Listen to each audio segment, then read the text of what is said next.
Welcome to RR real review. నేను మీ ఆద్య.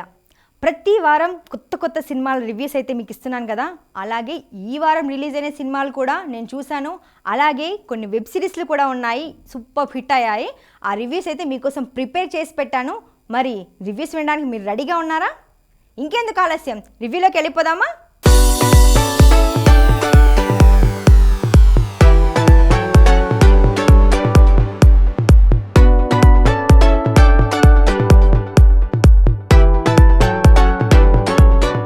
ఈ మధ్య కన్నడ సినిమాలు బాగా బ్లాస్ట్ అవుతున్నాయి. శివరాజ్ కుమార్, ఉపేంద్ర ఇద్దరు యాక్షన్ హీరోలే. వీళ్ళిద్దరిని సింగిల్గా చూస్తేనే జోష్ వస్తుంది. అలాంటిది ఇద్దరిని ఒకే స్క్రీన్ మీద చూస్తే ఇక పూనకాలు లోడింగే. వీళ్ళిద్దరికీ విలక్షణ నటుడు రాజ్ బి శెట్టి తోడయ్యాడు. అలా వచ్చిన యాక్షన్ సినిమానే 45. ఈ సినిమా స్టోరీ చాలా రగ్గడ్గా ఉంటుంది, టెన్షన్ మోడ్లో సాగుతుంది. ఉపేంద్ర ఉగ్రరూపం చూపిస్తే శివరాజ్ కుమార్ సాధువులా కనిపించాడు. వీళ్ళిద్దరి మధ్యలో రాజ్ బి శెట్టి ప్రాణాలని అరచేతిలో పెట్టుకొని బిక్కుమంటూ ఉంటాడు. ఇదంతా ఒక కుక్క వల్ల వచ్చిన తంటాలు. అసలు ఈ కుక్క ఏంటి అని అనుకుంటున్నారా? ఈ కుక్క ఉపేంద్ర కుక్క. ఉపేంద్ర కుక్కని కన్న తల్లిలా ప్రాణానికి ప్రాణంగా చూసుకుంటూ ఉంటాడు. రాజ్ చేసిన ఒక తప్పు వల్ల చనిపోతుంది. కోపంతో ఊగిపోయిన ఉపేంద్ర రాజుని 45 రోజుల్లో చంపేస్తానని వార్నింగ్ ఇస్తాడు. అలాగే వెంటాడతాడు. ప్రాణభయంతో పరుగులు పెట్టే రాజ్ జీవితంలోకి శివరాజ్ కుమార్ వస్తాడు. అతనికి అండగా ఉండి ఉపేంద్ర వేట నుంచి తప్పిస్తూ ఉంటాడు. ఇంతకీ ఈ శివరాజ్ కుమార్ ఎవరు? రాజ్కి ఎందుకు సాయం చేస్తుంటాడు? శివరాజ్ కుమార్ని దాటి ఉపేంద్ర రాజుని చంపేస్తాడా లేదా? ఉపేంద్ర ప్రయత్నాన్ని శివరాజ్ కుమార్ ఎలా భగ్నం చేస్తాడు? ఈ సస్పెన్స్ తెలియాలంటే 45 సినిమా చూడాల్సిందే. Upendra stylish look, Shivaraj Kumar acting, Raj B Shetty comedy ఈ సినిమాకి పెద్ద ఎసెట్ అయ్యాయి. అలాగే డైరెక్టర్ అర్జున్ జాన్యా ఫస్ట్ అటెంప్ట్లోనే 3 పెద్ద హీరోల్ని ఒప్పించడం మామూలు విషయం కాదు. నిజంగా హ్యాట్స్ ఆఫ్ చెప్పాల్సిందే. కర్మ సిద్ధాంతాన్ని బేస్ చేసుకొని కథ రాసుకున్నాడు. అలాగే యముడికి దేవుడికి మధ్య భయంతో వణికిపోయే మానవుడి కథని పోర్ట్రేట్ చేసిన విధానం అద్భుతంగా ఉంది. ఈ సినిమాతో ఉప్పి ఫ్యాన్స్, శివన్న ఫ్యాన్స్ పండగ చేసుకుంటున్నారు. 45కి ఆడియన్స్ ఇచ్చిన రేటింగ్ 4.2 అవుట్ ఆఫ్ 5. హీరో కానీ యాంటీ హీరో కానీ క్యారెక్టర్ ఏదైనా సరే అవలీలగా చేసి పడేసే వర్సటైల్ యాక్టర్ కిచ్చా సుదీప్ ఈ వీక్ ఎస్పీ మార్క్ సినిమాతో వచ్చేశారు. యాక్చువల్ నేమ్ వచ్చేసి మార్కండేయ. అందరూ ఇష్టంగా మార్క్ అని పిలుస్తుంటారు. జనరల్గానే మార్క్కి కోపం ఎక్కువ. దానికి తోడు రౌడీల గుండెల్లో నిద్రపోతుంటాడు. వాళ్ళు క్రైమ్ చేసినప్పుడు పైకి లేచి ఒక్కొక్కరికి తుప్పు రేపుతుంటాడు. దానివల్ల చాలాసార్లు సస్పెండ్ అవుతుంటాడు. అలా సస్పెన్షన్స్లో ఉన్నప్పుడే నగరంలో చిన్నపిల్లల్ని కిడ్నాప్ చేస్తూ ఉంటారు. ఇంకోవైపు డ్రగ్స్ మాఫియా డాన్ నవీన్ చంద్ర చెల్లరేగిపోతుంటాడు. ఇవి చాలావన్నట్టు రాజకీయ నాయకుల ఆగడాలు పెరిగిపోతుంటాయి. అలాంటి సిచ్యువేషన్లో మార్క్ మళ్ళీ యూనిఫామ్ వేసుకుంటాడు. నగరంలో పెట్రోలింగ్ చేస్తూ ఒక్కొక్కడి చెమడాలు ఒలిచేస్తుంటాడు. ఈ సమయంలో మార్క్కి ఎలాంటి అనుభవాలు ఎదురయ్యాయి? డ్రగ్స్ మాఫియా డాన్ నవీన్ చంద్ర ఆట కట్టించాడా లేదా? కిడ్నాప్ అయిన పిల్లల్ని ఎలా విడిపించాడు? వీటన్నింటికీ లింకులున్న రాజకీయ నేతల్ని గద్దె దించాడా లేదా అనేది తెలియాలంటే మార్క్ సినిమా చూడాల్సిందే. ఈ సినిమా అంతా ఒక్కరోజు అంటే 24 గంటల్లోనే జరుగుతుంది. కొన్నేళ్లుగా సాగుతున్న అరాచకాల్ని సుదీప్ ఒక్కరోజులోనే క్లీన్ చేస్తాడు కదా. ఈ కథని తీసుకున్న డైరెక్టర్ విజయ్ కార్తికేయ గట్స్కి మెచ్చుకోవాలి. విజయ్ కార్తికేయ, కీచా సుదీప్ కాంబినేషన్లో హిట్ సినిమాలు చాలానే వచ్చాయి. అలాగే ఫస్ట్ టైం సుదీప్ తన కంఫర్ట్ జోన్ నుంచి బయటకు వచ్చి అద్దిరిపోయే పర్ఫార్మెన్స్ ఇచ్చాడు. స్టోరీలో కొత్తదనం లేకపోయినా కీచా సుదీప్ మాస్ అప్పీల్స్తో ఆకట్టుకున్నాడు. మ్యాక్సిమం సైలెంట్గానే ఉంటాడు. చివర్లో చెప్పే పంచ్ డైలాగ్స్కి థియేటర్లో క్లాప్స్ పడిపోతున్నాయి. అజనీష్ లోక్నాథ్ ఇచ్చిన మాస్ సాంగ్స్ ఆడియన్స్కి తెగ నచ్చేస్తున్నాయి. మార్క్ సినిమాకి ఆడియన్స్ ఇచ్చిన రేటింగ్ 4 అవుట్ ఆఫ్ 5. ఈ వీక్ మలయాళంలో ఒక సైకలాజికల్ థ్రిల్లర్ వచ్చింది. జస్ట్ సౌండ్ మీదనే ఈ స్టోరీ అంతా నడుస్తుంది. ఆ సౌండ్ ఎక్కడి నుంచి వస్తుంది? అది మనుషుల్ని ఎలా డిస్టర్బ్ చేస్తుంది? ఎంతమంది జీవితాలతో ఆడుకుంది అనేది ఈ సినిమాలో చాలా ఇంట్రెస్టింగ్గా చూపించారు. దర్శకుడు దింజిత్ అయాతన్ ఒక సౌండ్ని బేస్ చేసుకొని స్టోరీ రాసుకోవడం విచిత్రమే కాదు, విశేషం కూడా. ఇలాంటి సినిమా ఇంతవరకు రాలేదనే చెప్పాలి. దీనిలో హీరో అనూప్ ఒక కామన్ మ్యాన్. ఒక ఎస్టేట్ దగ్గరలో ఉన్న గ్రామంలో ఫ్యామిలీ పెట్టుకొని హ్యాపీగా ఉంటాడు. కానీ ఒక రాత్రి ఎస్టేట్లో ఉన్న అడవిలోంచి విచిత్రమైన సౌండ్ వినిపిస్తుంది. ప్రతిరోజు వస్తుంటుంది. అది వచ్చినప్పుడల్లా ఏదో ఒక అనర్థం జరుగుతుంటుంది. దాడులు, హత్యలు జరుగుతుంటాయి. ఆ గ్రామంలో జనాలు భయపడిపోతుంటారు. ఎవ్వరికీ మనశ్శాంతి లేకుండా పోతుంది. ఇవన్నీ చూసిన అనూప్ ఆ శబ్దం ఎక్కడి నుంచి వస్తుందో తెలుసుకోవాలని ట్రై చేస్తాడు. ఆ ప్రాసెస్లో ఎన్నో సవాళ్లు ఎదుర్కొంటాడు. అప్పుడు అతను పడే టెన్షన్, ఫియర్ ఆడియన్స్ కూడా ఫీల్ అవుతుంటారు. అంతగా ఆ సీన్స్ ప్రభావం చూపిస్తాయి. ఆ ఎస్టేట్లో పెరిగే కుక్కలు, అవి చేసే వేటని దర్శకుడు చాలా సహజంగా చూపించాడు. ఒక మలేషియా మహిళ భర్త కురియాచన్ కనిపించకుండా పోవడం కూడా కథలో సస్పెన్స్ తెస్తుంది. సినిమా మొదట్లో సౌండ్ సస్పెన్స్ క్రియేట్ చేసిన సెకండ్ హాఫ్లో ఆ సౌండ్కి గతంలో జరిగిన సంఘటనలకి లింక్ దొరుకుతూ చివరికి సస్పెన్స్ రివీల్ అవుతుంది. ఈ సీన్స్ అన్నీ పచ్చని అడవిలో తీశారు. ప్రశాంతంగా ఉండే అడవి సౌండ్ రాగానే భయంకరంగా మారిపోతుంది. ఈ ట్రాన్స్ఫర్మేషన్ చూపించడంలో మ్యూజిక్ డైరెక్టర్ ముజీబ్ మజీద్ సౌండ్ ఎఫెక్ట్ బాగా ఇచ్చాడు. సందీప్ ప్రదీప్, వినీత్, సురభ్ సచ్దేవ్ వాళ్ళ పాత్రల్ని చాలా చక్కగా డిజైన్ చేశారు. ఎక్కువ సినిమాకి ఆడియన్స్ ఇచ్చిన రేటింగ్ 4.5/5. హీరో నందు మళ్ళీ ఫామ్లోకి వస్తున్నట్టు అనిపిస్తుంది. దండోరాలో పంచ్ డైలాగ్స్తో కామెడీ చేసి నవ్వించాడు కదా, ఇప్పుడు సైక్ సిద్ధార్థ్ సినిమాలో సీరియస్గానే కామెడీ చేస్తున్నాడు. అంటే నందు సీరియస్గానే ఉంటాడు, ఆడియన్స్కి మాత్రం కామెడీగా ఉంటుందన్నమాట. లైక్ మనీలో బ్రహ్మానందం లాగా. Just kidding. వెల్, ఈ వీక్ వచ్చిన సైక్ సిద్ధార్థ్ మిక్స్డ్ టాక్ తెచ్చుకుంటోంది. సిద్ధార్థ ఇద్దరు ఫ్రెండ్స్తో కలిసి కంపెనీ స్టార్ట్ చేస్తాడు. దానికోసం 2 కోట్ల దాకా ఇన్వెస్ట్ చేస్తాడు. బట్ పార్ట్నర్స్ ఇద్దరు ఒకటైపోయి నందుకి నామం పెట్టేస్తారు. చాలా లాస్ అయిపోతాడు.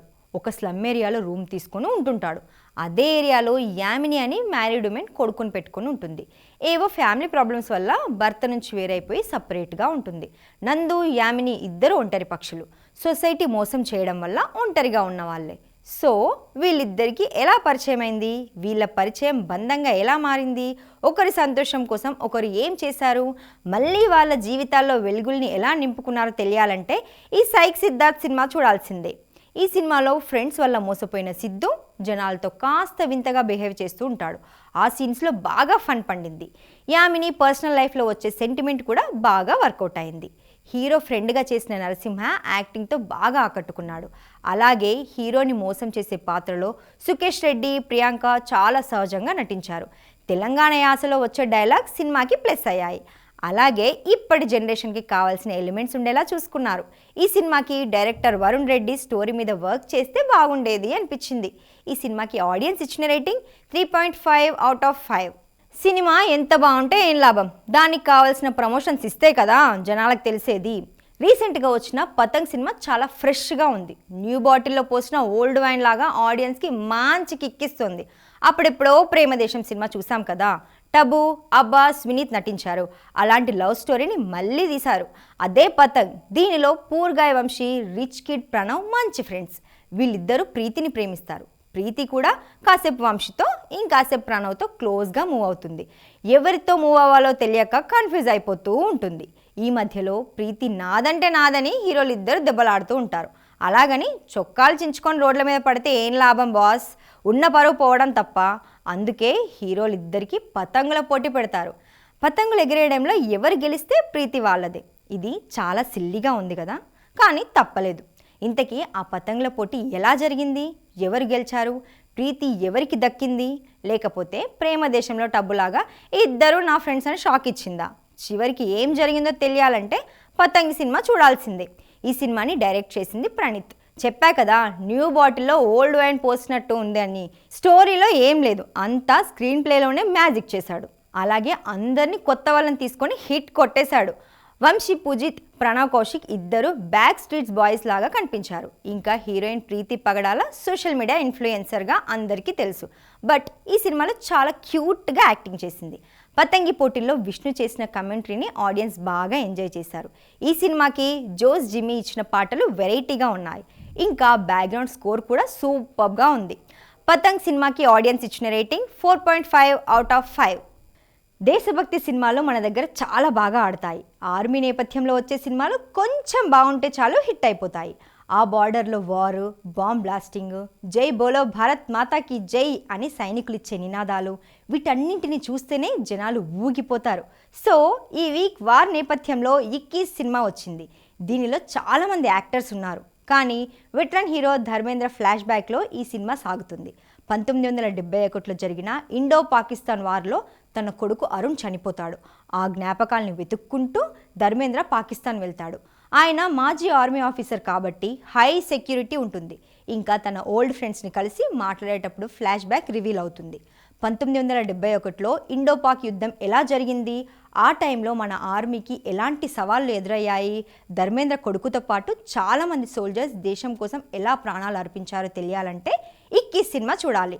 డైరెక్టర్ శ్రీరామ్ రాఘవన్ ఈ సినిమాని రియల్ ఇన్సిడెంట్తో తీశాడు. దానికి కాస్త ఎమోషన్స్ యాడ్ చేయడం వల్ల ఆడియన్స్కి బాగా కనెక్ట్ అవుతున్నారు. ఫస్ట్ హాఫ్లో అరుణ్ ఇంట్రో లవ్ స్టోరీ పెట్టారు.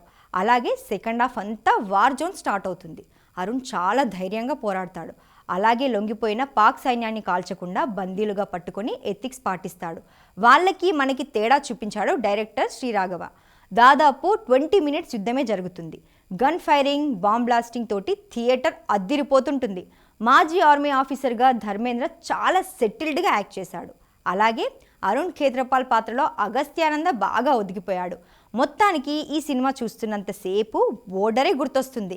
ఇక్కీ సినిమాకి ఆడియన్స్ ఇచ్చిన రేటింగ్ 4.1/5. ఇప్పటిదాకా ఇక్కీస్ గురించి చెప్పుకున్నాం కదా, అది దేశం బయట ఉన్న శత్రువులతో పోరాటం. ఇప్పుడు దేశం లోపల ఉన్న శత్రువుతో పోరాటం గురించి కూడా ఒక సినిమా వచ్చింది, అదే హక్. ఇది మహిళల హక్కుల కోసం పోరాటం అన్నమాట. ఈ మూవీలో మెయిన్గా 2 క్యారెక్టర్స్ ఉంటాయి, యామి గౌతమ్, ఇమ్రాన్ హాష్మి. వీళ్ళిద్దరూ భార్యాభర్తలుగా యాక్ట్ చేశారు. వీళ్ళకి 3 పిల్లలు. 4వ సారి కూడా ప్రెగ్నెంట్గా ఉంటుంది ఆమె. వీళ్ళ ఫ్యామిలీ బాగానే ఉంటారు. బట్ ఒకరోజు ఇమ్రాన్ తన లవర్ని ఇంటికి తీసుకొస్తాడు. యామి గౌతమ్కి తలాక్ చెప్పేస్తాడు. యామి షాక్ అయిపోతుంది. 3 పిల్లలు ఉన్నారు, పైగా గర్భంతో ఉంది. ఎక్కడికి పోతుంది? అందుకే కోర్టులో కేసు వేసే న్యాయం కోసం పోరాడుతుంది. బట్ ఇమ్రాన్ కూడా లాయరే. తన కేసుని తనే వాదించుకుంటాడు. లాలో ఉన్న లొసుగుల్ని, ముస్లిం ఆచారాలని అడ్డుపెట్టుకొని బలంగా వాదిస్తాడు. మరైతే ఈ కేసులో యామి గెలవడానికి ఎలాంటి ప్రయత్నాలు చేసింది, యామిని ఓడించడానికి ఇమ్రాన్ ఎలాంటి ఎత్తులు వేశాడు, తలాక్ విషయంలో కోర్టు ఎలాంటి తీర్పునిచ్చింది, చివరికి యామి తన ఫ్యామిలీని నిలబెట్టుకుందా లేదా, ఇమ్రాన్ బుద్ధి తెచ్చుకున్నాడా లేదా అన్నది తెలియాలంటే హక్ సినిమా చూడాల్సిందే. కోర్టు సీనుల్లో వచ్చే డైలాగ్స్ చాలా ఎఫెక్టివ్గా ఉంటాయి. తలాక్ ఆచరించే వాళ్ళని ఆలోచింపజేసేలా ఉంటాయి. ది ఫ్యామిలీ మ్యాన్ రానా నాయుడు తీసిన సూపర్ ఈ సినిమా తీశాడు. తలాక్ అనే సున్నితమైన అంశాన్ని ఎవరి మనోభావాలు దెబ్బతినకుండా తీయడంలో సక్సెస్ అయ్యాడనే చెప్పాలి. భర్త పాత్రలో ఇమ్రాన్ హాష్మి అద్దరగొట్టేశాడు. కోర్టు సీన్లో స్మార్ట్ లాయర్గా అద్భుతంగా చేశాడు. మిడిల్ క్లాస్ భార్య పాత్రలో యామి గౌతమ్ చాలా సహజంగా నటించింది. ఫ్యామిలీ సెంటిమెంట్, ఎమోషన్స్ని బాగా పండించింది. ప్రతి ఒక్కరూ చూడాల్సిన సినిమా హక్. దీనికి ఆడియన్స్ ఇచ్చిన రేటింగ్ 4.1/5. చూసారు కదండి, మంచి మంచి సినిమాలు రివ్యూస్ అయితే ఇచ్చాను కదా. నెక్స్ట్ వీక్ కూడా మీకోసం కొత్త సినిమాలు చూస్తాను, మళ్ళీ రివ్యూ ప్రిపేర్ చేసి ఇదే టైంలో వచ్చి మీకు రివ్యూ ఇస్తాను. Until then, bye.